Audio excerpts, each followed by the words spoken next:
संसद का शीतकालीन सत्र बहुत ही महत्वपूर्ण रहा। सत्र समापन होते होते दोनों ही सदनों में पारित हो चुका है एक नया परंतु बहुत ही महत्वपूर्ण अधिनियम, विकसित भारत गारंटी फॉर रोजगार एंड आजीविका मिशन ग्रामीण बिल 2025, जो इस समय विकसित भारत जी राम जी 2025 नाम से काफ़ी चर्चा में है। क्या है ये अधिनियम, किस तरह से आने वाले समय में इसका प्रभाव देश की ग्रामीण अर्थव्यवस्था पर देखने को मिलेगा, इसे समझने के लिए आकाशवाणी दरभंगा के स्टूडियो में आज हमने आमंत्रित किया है ललित नारायण मिथिला विश्वविद्यालय दरभंगा के स्नातकोत्तर अर्थशास्त्र विभाग के सहायक प्राध्यापक डॉक्टर प्रणतारती भंजन को। भंजन जी, आपका बहुत बहुत स्वागत है। धन्यवाद विनीत जी, आपके समस्त श्रोताओं का मेरी तरफ से अभिवादन। आज आप हमारे साथ स्टूडियो में हैं तो एक बहुत ही महत्वपूर्ण विषय लेकर हम यहाँ पर आपके साथ हैं, विकसित भारत जी राम जी 2025। आखिर ये है क्या? सर्वप्रथम यह जो स्कीम है, जो ये अधिनियम आया है अभी संसद के शीतकालीन सत्र में, वह जो प्रधानमंत्री जी का एक जो विज़न है कि 2047 तक भारत को एक विकसित और समृद्ध शक्तिशाली राष्ट्र बनाना है, उसी दिशा में एक पहल है। अभी इस अवधारणा के साथ कुछ चीज़ों को बदलने की अभी समझ, जैसे शिक्षा क्षेत्र में भी बदलाव हो रहा है, कई सारी चीज़ों को रिसर्च वगैरह को ज़्यादा फोकस किया जा रहा है। उसी कड़ी में इसमें क्या किया गया है कि एक मॉडर्न स्टैट्यूटरी सिस्टम डेवलप किया जा रहा है, रोबस्ट एक सिस्टम या इस बिल के माध्यम से डेवलप करने पर फोकस है, जिसमें कि कुल जो है रोज़गार 125 दिनों की रोज़गार की गारंटी दी जा रही है। और इसमें एक ख़ास बात यह है कि मेन जो ग्रामीण अर्थव्यवस्था के सुधार के लिए 4 जो कोर फील्ड को चिन्हित किया गया है, इसमें है कि वाटर बॉडीज़ को रिवाइव करना, उससे संबंधित इंफ्रास्ट्रक्चर का निर्माण होगा। कोर ग्रामीण इंफ्रास्ट्रक्चर जो है उस पर फोकस होगा।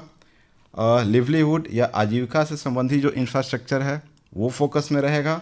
और एडवर्स जलवायु के परिस्थितियों से जो उत्पन्न होगा, जो स्थितियां उत्पन्न होंगी, उनसे सक्षम होने के लिए, उनसे लड़ने के लिए जो संरचना का जो निर्माण होना है उस पर फोकस किया जाएगा। साथ ही इसको एक इंटीग्रेटेड नेशनल डेवलपमेंट स्ट्रैटेजी के तहत उसके साथ इन सारे इंफ्रास्ट्रक्चर को इंटीग्रेट किया जाएगा।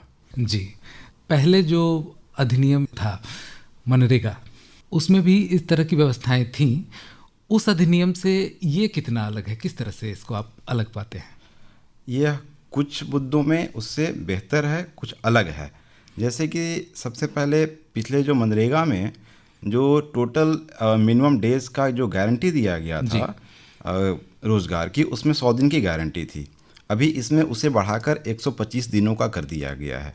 दूसरी बात यह है कि जो राष्ट्रीय अवसंरचना का इंफ्रास्ट्रक्चर का जो निर्माण हो रहा था, वहाँ पे कुछ फील्ड डिसाइडेड नहीं थे, तो एक तरीके से कुछ क्वालिटी इंफ्रास्ट्रक्चर उस हिसाब से डेवलप नहीं हो पा रहे थे जिस हिसाब से उस पर व्यय हो रहा था। तो उसमें थोड़ा बदलाव की आवश्यकता थी विकसित भारत 2047 के हिसाब से। तो इसको ग्रामीण सेक्टर पे फोकस करते हुए 4 कोर इंफ्रास्ट्रक्चर पे फोकस किया गया, जिसका हमने अभी जिक्र किया। साथ ही जो इंफ्रास्ट्रक्चर जो तैयार होंगे, एक पीएम गति शक्ति योजना है जो कि एक इंटर डिपार्टमेंटल एक स्कीम के तौर पे चलता है, जो कि 16 विभिन्न जो गवर्नमेंट की जो डिपार्टमेंट्स हैं उनके कार्य को इंटीग्रेट करता है।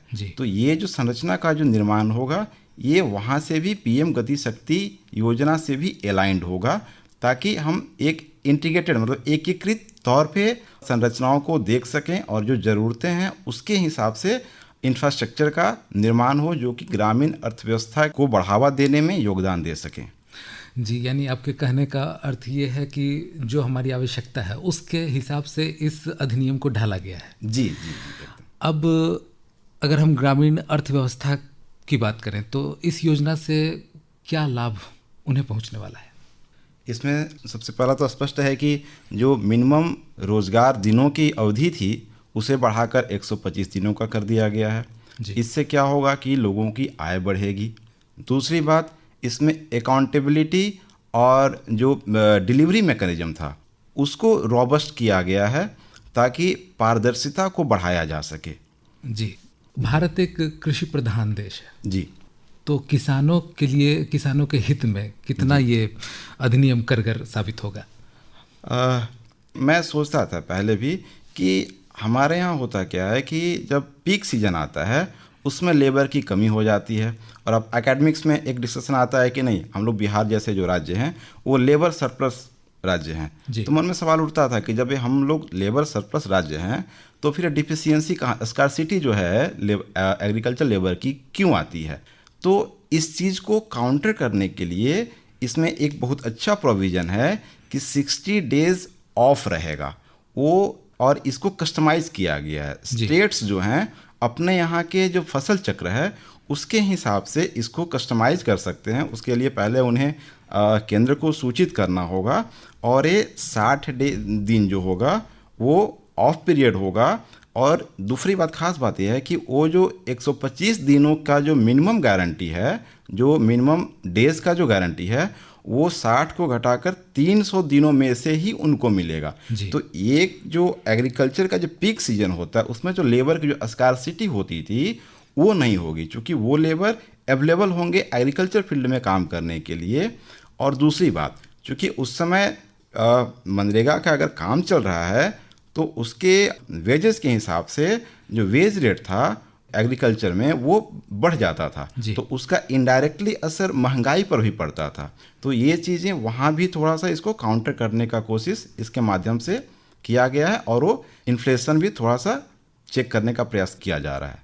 जी, अब बात करते हैं पारदर्शिता की। जहाँ भी इस तरह की योजनाएं चलती हैं तो सबसे ज़्यादा ध्यान रखना पड़ता है कि जो लाभ है वो सही जगह पर पहुंच सके।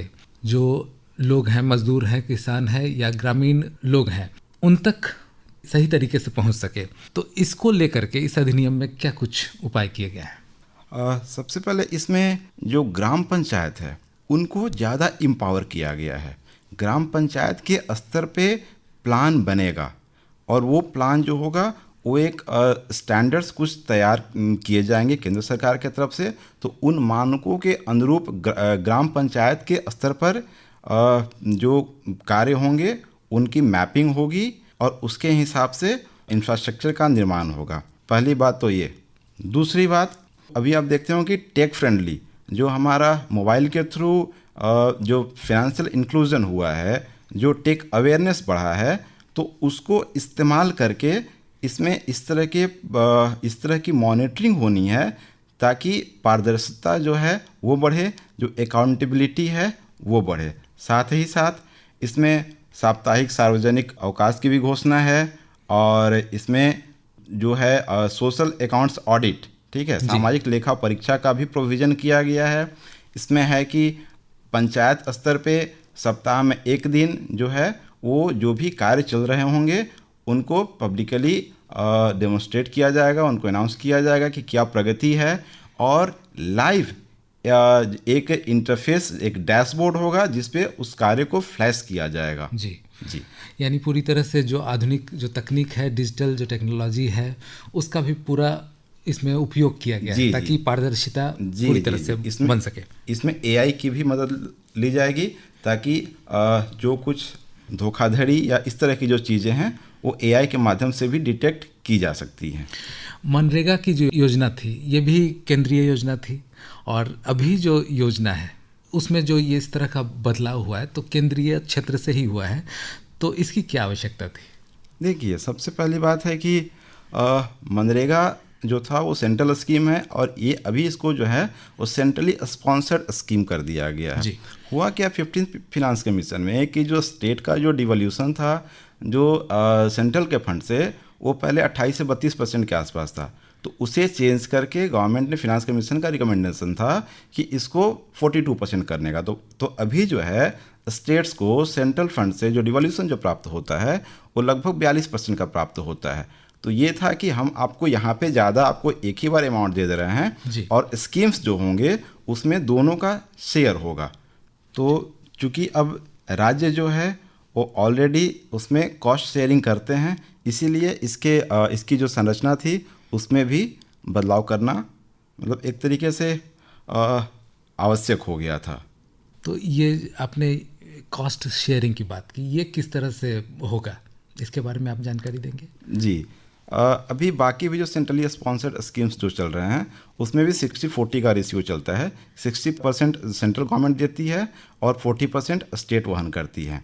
ये नॉर्मल स्टेट्स के लिए है। जो हिली स्टेट्स हैं या जो स्पेशल स्टेटस वाले जो स्टेट्स हैं वहाँ पे 90% सेंट्रल गवर्नमेंट देती है और 10% स्टेट गवर्नमेंट वहन करती है जी। और कुछ जो केंद्र शासित प्रदेश हैं जहाँ पे विधानमंडल नहीं है, जैसे कि दिल्ली और पौंडीचेरी को छोड़कर, तो वहाँ पे 100% जो कॉस्ट बियरिंग होगा वो सेंट्रल गवर्नमेंट करेगी।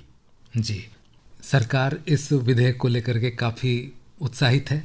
उसका प्रयास रहा है कि आने वाले समय में इसका लाभ अधिक से अधिक लोगों तक पहुंचाया जा सके और जो विज़न है सबका साथ सबका विकास, तो वो सिद्ध हो सके। आप इसको किस तरह से देखते हैं, इस विधेयक को? एकदम, ये जो प्रधानमंत्री जी का या सरकार का जो एक नारा है या एक जो संकल्पना है कि सबका साथ सबका विकास, इसी तरह से इसमें जो पारदर्शिता की जो कमी थी उसको दूर करने की कोशिश की गई है। दिनों की संख्या बढ़ाकर 100 दिनों से बढ़ाकर उसको 125 दिनों तक की गई है।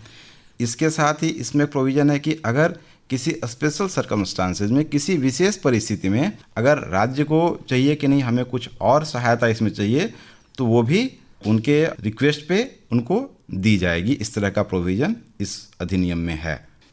पहले जो अधिनियम था मनरेगा, इस अधिनियम में बदलाव की क्या आवश्यकता थी? देखिए, मनरेगा जिस तरह का स्कीम है, ये योजना या इस तरह की कोशिशें सरकार की आज़ादी के समय से ही चल रही हैं कि कैसे ग्रामीण अर्थव्यवस्था को सुदृढ़ किया जाए, जो ग्रामीण जो लोग हैं उनकी आजीविका को कैसे बढ़ाया जाए, उनकी आमदनी को कैसे बढ़ाया जाए। कई सारे प्लान्स और प्रोग्राम्स ये रिवाइज होते होते बीच में जवाहर रोज़गार योजना आया, जिसमें उसके पहले का जो प्रोग्राम्स थे सो सारे इंटीग्रेट हुए और पहली बार इसको स्टैट्यूटरी प्रोविज़न महाराष्ट्र गवर्नमेंट ने 1977 में दिया था। फिर जब ये 2005 में हमारा मनरेगा आया तो 2005 से आप अभी तक का देखेंगे तो ग्रामीण क्षेत्रों में या ग्रामीण अर्थव्यवस्था में बहुत बड़ा बदलाव हो चुका है।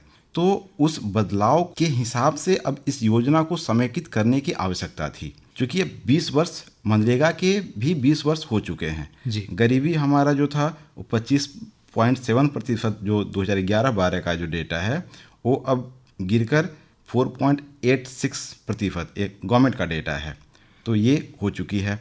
इसके साथ ही हमारा सोशल सिक्योरिटी जो सामाजिक सुरक्षा जो था वो मजबूत हुआ है, कनेक्टिविटी बढ़ी है, हमारा जो डिजिटल आउटरीच था अब आप देखिएगा कि हर हाथों में मोबाइल है, यहाँ तक कि मजदूर के हाथों में मोबाइल है, किसान के हाथों में है, ठीक है। फिनेंशियल इंक्लूजन मैक्सिमम लोगों का हमारा ये जो आपका इसको जो बोल आधार ट्रिनिटी जो जैम ट्रिनिटी बोलते हैं, जनधन, आधार और मोबाइल, ठीक है।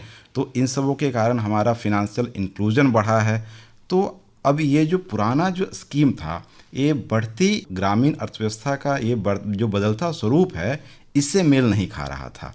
तो इसके हिसाब से ये जो स्कीम था ये एक तरीके से कहिए कि थोड़ा आउटडेटेड हो चला था जी। हमारा फोकस चेंज हो चुका है, हमारी प्राथमिकताएं बदल गई हैं, तो इस कारण से इसमें अब मनरेगा में बदलाव की आवश्यकता थी। जी, तो श्रोताओं, विकसित भारत जी राम जी 2025 इस विधेयक से संबंधित जानकारी के लिए हमने आज आमंत्रित किया था ललित नारायण मिथिला विश्वविद्यालय दरभंगा के स्नातकोत्तर अर्थशास्त्र विभाग के सहायक प्राध्यापक डॉक्टर प्रणतारती भंजन जी को। बहुत सारी बातें उन्होंने बताई। उन्होंने जो कुछ भी बताया उससे इस बिल को समझने में, इस विधेयक को समझने में काफ़ी सहूलियत होगी। डॉक्टर प्रणतारती भंजन, आप हमारे स्टूडियो में आए, आपका बहुत बहुत धन्यवाद। धन्यवाद आपका, मुझे आमंत्रित करने के लिए। सभी श्रोताओं को भी धन्यवाद।